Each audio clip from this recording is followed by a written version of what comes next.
ধরুন আপনার একটি চায়ের দোকান আছে আর সেই দোকানে চা পান করতে আসে না এলাকার মানুষ।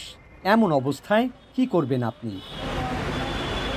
আপনি যাই করুন, গাইবান্ধার শাহজাহান মিয়া তার দোকানে চা না খাওয়ার অভিযোগে ৫ শতাধিক মানুষের চলাচলের রাস্তা বন্ধ করে দিয়েছেন।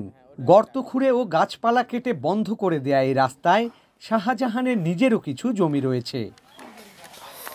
তবে অভিযোগ উঠেছে, নিজের জমির পাশাপাশি অন্যের জমিতেও গর্ত খুঁড়ে পুরো রাস্তা বন্ধ করে দিয়েছেন শাহজাহান। অদ্ভুত এই ঘটনায় মহাভোগান্তিতে পড়েছেন ওই রাস্তায় চলাচল করা মানুষ। যাইতে রাস্তা দেখি খরা, রাস্তা খুঁড়ি থইছে, তারপরে কাটা দিয়ে থইছিল। ওই আর পাশের দোকান আছে, ওখানে যদি খাওয়া যায় মন খারাপ করে, রাত যেতে ভালো লাগবে বা তাই তো সেটি যাবে। যন্ত্রণাদায়ক অথচ হাস্যকর এই ঘটনায় মিশ্র প্রতিক্রিয়া সৃষ্টি হয়েছে এলাকা জুড়ে।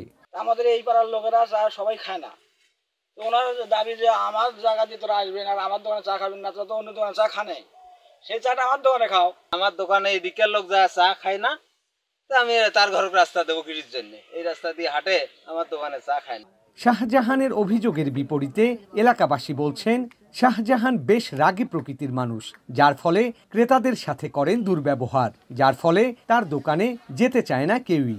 শাহজাহান ভাই আছে, তাই মধ্যে সাথে আমরা যদি চার দোকান আছে, আমরা যদি যাই না খাই, যদি একদিন খাই পরে দিন যদি টাকাটা দেরি হয়, তোর বাপের টাকা দিয়া আমি করছি, দোকান করছি, টাকা দিবি না।